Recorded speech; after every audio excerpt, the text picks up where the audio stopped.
sediments, but just paint a picture for us as to how bad the situation is. All right, the situation is a very, very bad one because as of the time we got to the site in the morning, we saw rocks on the road.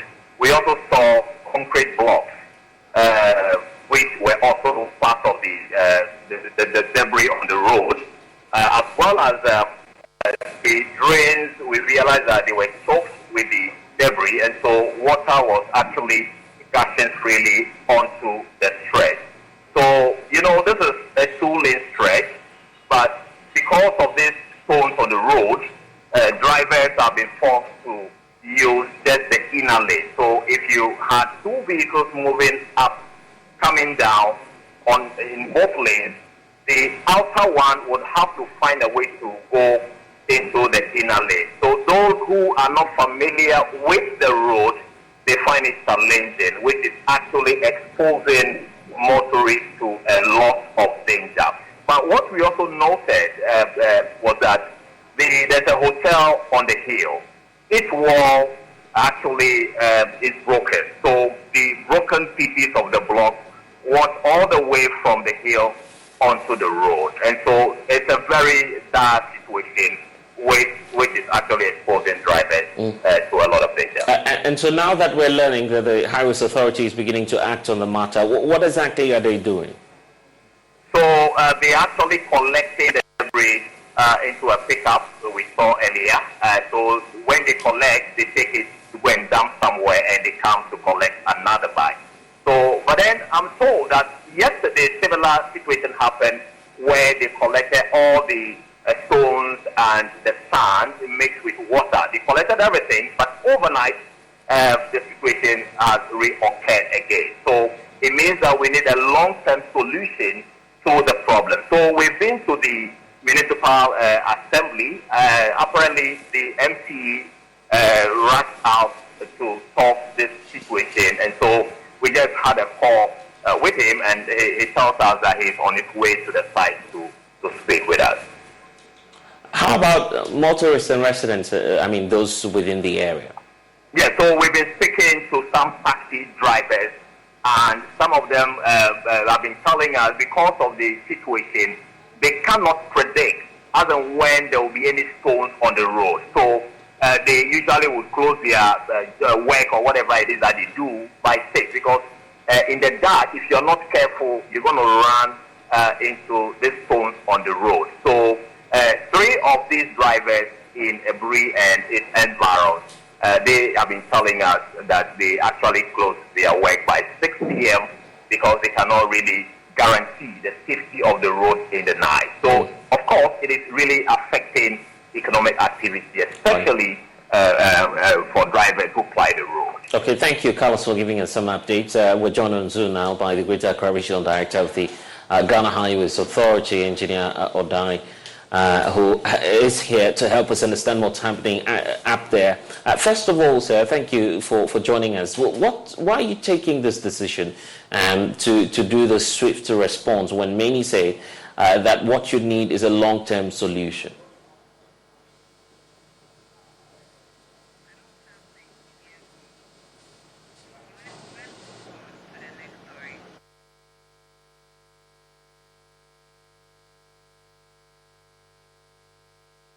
To Engineer Odai there. But then we can take you to some other stories now. In 2018, Rwanda signed a sleeve sponsorship deal with British Football Club Arsenal worth £10 million a year. All Arsenal did was to put the inscription "Visit Rwanda" on its sleeves. Arsenal itself did not do well that season, but the country Rwanda made some significant gains. In terms of the outcome, we know that there's been a benefit to Rwanda, as you see, of course, a sample on your screens there, which indicates what it is that the likes of Rwanda has been doing. But Rwanda's tourism revenue increased by some 17% in the first year of that sponsorship package, while tourists from Europe also went up. Tourism actually from Europe also went up by some 22%. Well, it's been 6 years, and Rwanda has already renewed that deal, paying £10 million sterling each year over the 6 5-year sponsorship period. It's not as though Rwanda did this out of their comfort zone.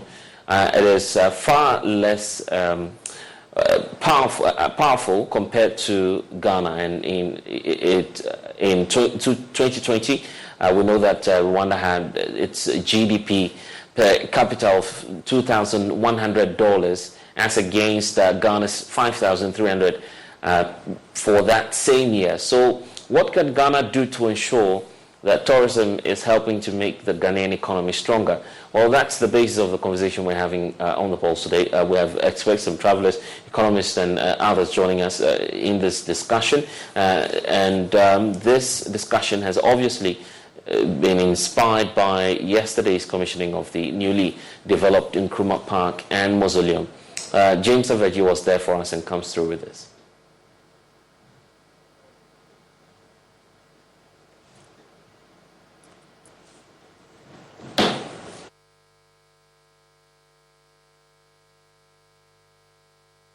The Kwame Nkrumah Memorial Park and Mausoleum was built and opened to the general public. The idea was to give a befitting laying place for the Prime Minister and the first President of the Republic of Ghana, Osagyefo Dr. Kwame Nkrumah. Since 1992, history tells us that this place has not seen any major renovation since it was constructed. In July 2022, the Tourism Minister, Dr. Mohammed Ibrahim Awal, cut short here for the reconstruction and redevelopment of this place. That project was supposed to end or to be completed in April 2023. Today, July 4, 2023, the seat of government, the President Nana Addo Dankwa Akufo-Addo, members of the diplomatic corps, including diplomats from various countries across the African continent, have converged here to witness the commissioning of the redeveloped and rebuilt Kwame Nkrumah Memorial Park and Mausoleum. Before today, the deterioration of the Kwame Nkrumah Mausoleum was evident in the peeling paint, non-functioning water fountains, deplorable roads, dead lawns, and neglected surroundings. This left it in a state unbefitting of the status of the man the park was named after. The contrast between the decaying state of the mausoleum and the towering image of Nkrumah was a disheartening sight for both locals and visitors. The park, once marred by neglect and decay, now shines as a beacon of pride and remembrance. The government's renovation efforts have rejuvenated the site, breathing new life into the architecture, surroundings, and exhibits. Deputy Minister for Tourism at the time of the construction of the park, Professor Esi Sutherland, tells me the idea behind the museum. Well, we will find out if it's on course when we actually operationalize it.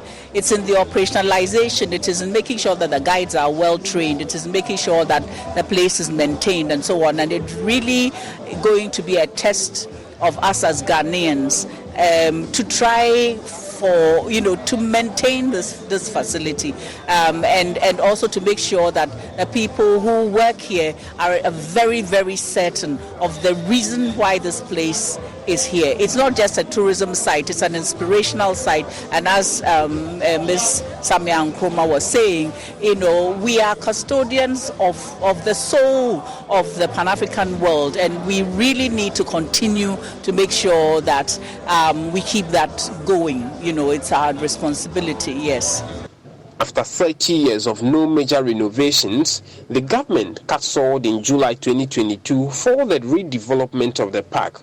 The park, after completion, now has a presidential library, Kwame Nkrumah History Library, a restaurant, a VIP lounge, including a facelift of the tomb. What you see here is the tomb of Osagyefo Dr. Kwame Nkrumah, where he has been laying since 1992. We will go inside there and see what kind of work has been done to the tomb since there have been complaints of the deteriorating nature of it. Come, let's journey inside and see what has happened there.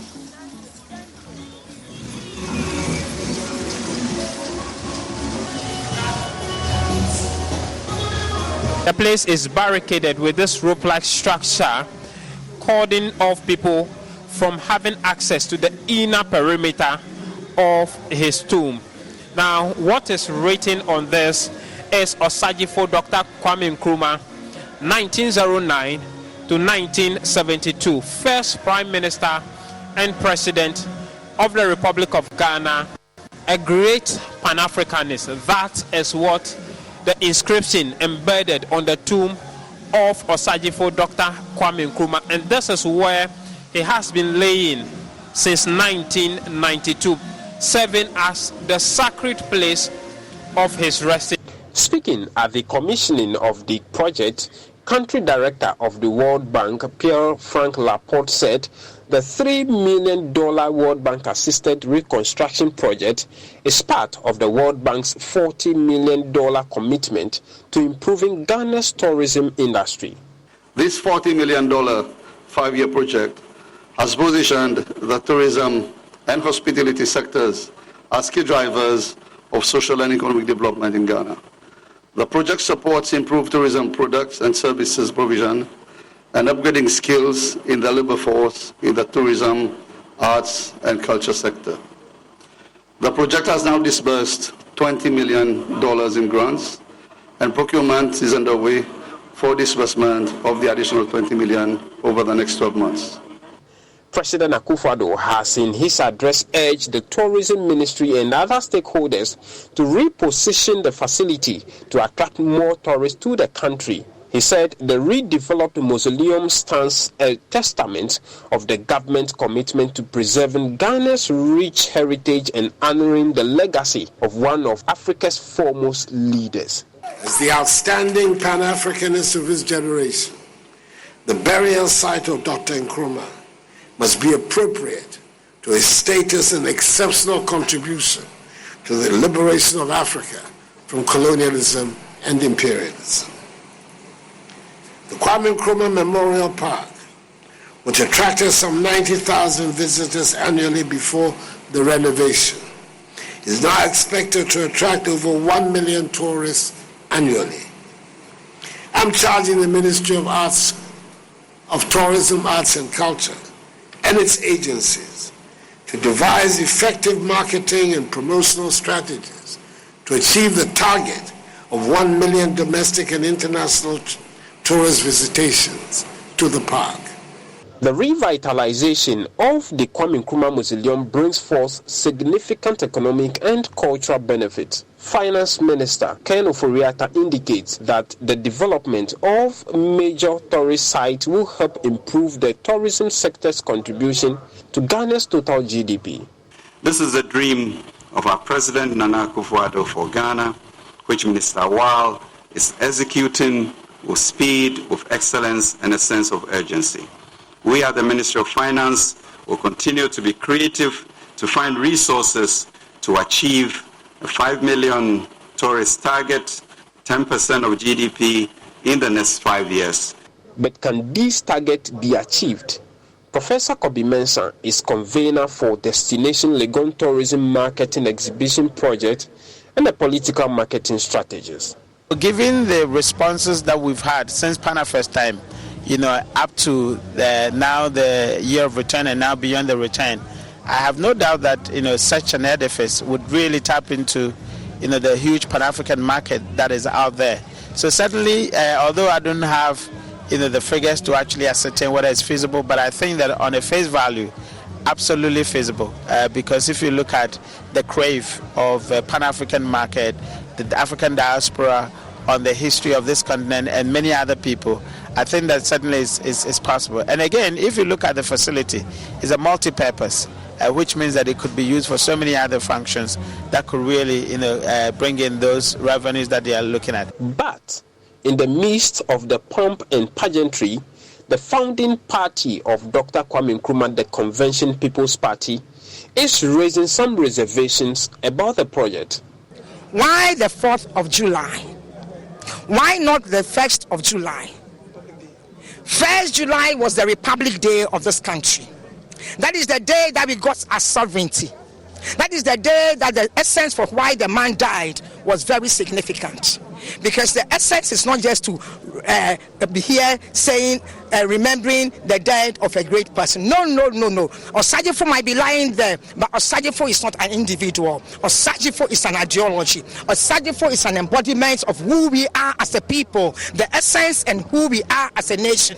Osajifo is an embodiment for the entire African, for the liberation of all people. Osajifo is an embodiment for the vulnerable in the entire universe. And for that reason, we believe that at least it should have been done on the day of the 1st of July, not 4th July. And for me, let me put it this way, just maybe, it was on 4th July because it was the World Bank that sponsored it, and that is, for me, is the sad part.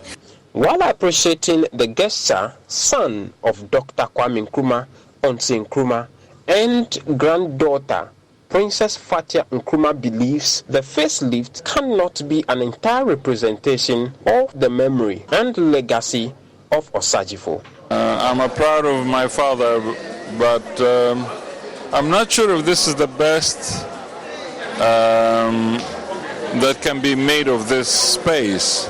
However, we have an MPP government, not a CPP government. That's the best offering that can give us. So I just wish it was left only for Kwame Nkrumah, but you know, I see that there are other names popping up in the park. But you know, I see that there are other names popping up in the park.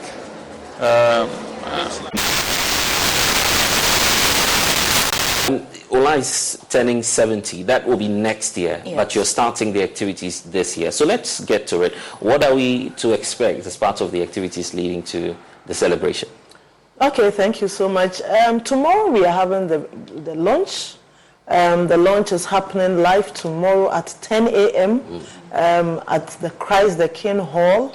At 10 a.m. we are bringing Ho down to Accra. Wow. And it will be a day of a very joyous moment where we bring together all old, ancient and modern folks together with the school, the young ladies in school now, as teachers, management, board, everybody would be at Christ the King Hall for the greatest launch, which will take place tomorrow. Right after the launch, we have a lineup of activities that would also be taking place as part of leading to the climax. Right. So in September, we have what we call the potluck, a day where we network together with Bobus, the Bishop Herman Ode boys. And so just having fun, networking. And so we have that in September. In November, we will have a dinner and awards night. And then in December, we will have a Remembrance Day, remembering all our past ladies. We also have donations, okay, which will be going on concurrently in Accra and in Ho. And the climax would be from the 31st of January to the 4th of February 2024. I'll be asking about the theme and why you're celebrating 70 years this time around. But Dr. Sena, for those who do not know about Ola Senior High School, what comes to mind and what's unique about the Ola story? Okay. So Ola is the star of the Volta region. And when you are looking for a girls' school that is of quality and its products impact positively on the society, Ola will come to mind. It started as a very small unit. It was a convent school that was moved to Ho in 1954. Started with a very small number of students, 34, and now they are busting over the scenes and they have around 3,500 plus That's students. A lot. Yes. So it means it's a school that has grown increasingly and has appealed to people. Many parents want their children to be enrolled in the school because of the kind of training that is going on. There is the school is noted for discipline, moral values, character training, character building the character, and encouraging personal growth for the younger for the students. So it's a school that appeals to a lot of people. And in fact, you're a testament of why we should be celebrating the school. Personally, is there any connection, something you recall back in school that has left you with a lesson that many, more people would come to Ola and learn about? So earlier interviews, I said that it's a school that really shapes you, no matter how stubborn you are. If you enter the school in the first few weeks, you learned about the stubbornness will be driven out of you. You learned about time management, good grooming, how to take care of yourself, how to live with other girls and so on, and how to grow within people so that you become a better person in the society when you come out. So we call it a boot camp. It's a great place for training young females, especially. And 70 looks exciting. So let's talk about the theme as we wrap up and what to expect. Is there any message to the POGA right out there? What message do you have for them? Okay, so for the team, we want to just recollect our past 70 years. We've gone through various phases of the school, schooled under various headmistresses, and all of them have given us their perspective of discipline. And we're chasing your Like she said, we have said that this morning. We said we had won the first black, and we used to call her sister is coming, and so the code was SIC. Wow. Once you hear SIC where you are, you know sister is coming. Right. And so the theme is just reminiscing our past years whilst trying to focus on the future. And the future of work is technology and entrepreneurship. Wow. And so whilst we want to recollect what has happened over the past 70 years, we also want to move forward positively, looking at how we can groom these girls, how we can support school management to groom them in technology and entrepreneurship. Wow. Okay, we're leaving just a minute, Dr. Senna. The venue again, and are there some notable people that we expect to be? Yes. Tomorrow's program is at Christ the King. Right. We're using the hall. The notable people who are coming up, Justice Agnes Doji is an old girl. Wow. And she's our guest speaker. We have other eminent people. Dr. Letitia Apia is the CEO of Ghana Population Council. She's chairing. Right. We also have Dr. Daniel Macaulay, who will be the guest of honor. Yes. All right. So he's supporting also. Yes, we have a host of eminent folks who will join us during the celebration of the lunch tomorrow. So Christ the King, 10 a.m. 10 a.m. tomorrow. Yes. You need to be there. And of course, if you're an old girl out there, you're watching, you need to support the movement. It's about the 70th anniversary of the Ola SHS in Ho. But that's all we have for you in this package. I'm Blessed Sugan. Log on to myjoyonline.com. We have more stories for you. Thanks for your time. Bye-bye. Thank you.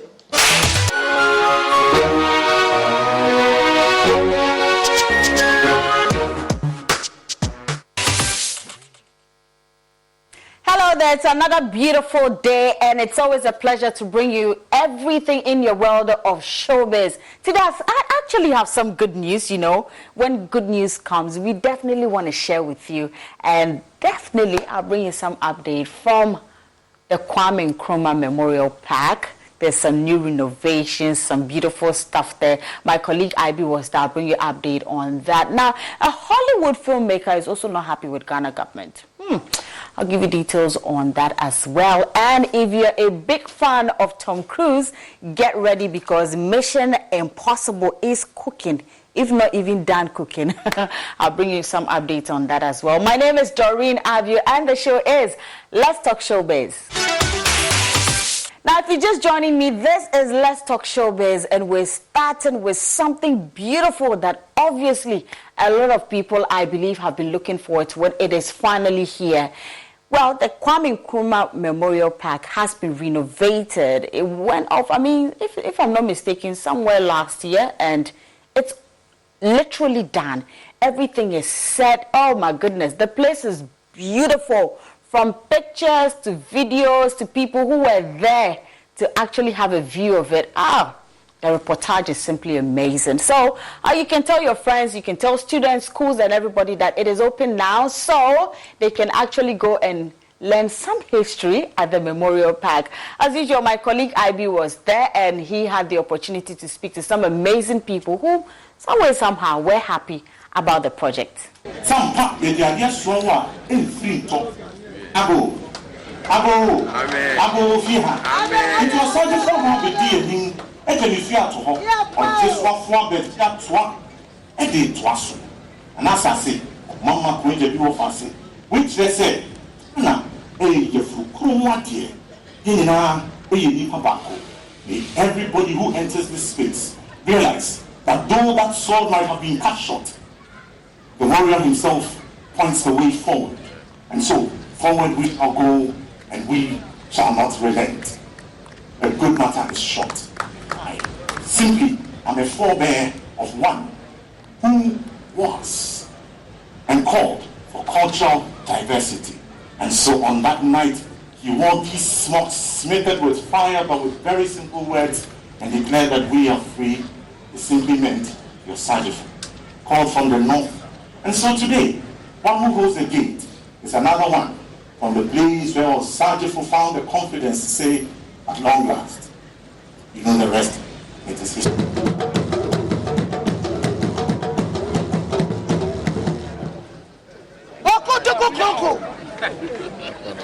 We have choices and options, and we must do whatever we can to give them the best possible experience while they are in Ghana. It is equally important to spread the December NGH activities across the country so that all regions and communities benefit from the tourism dividends.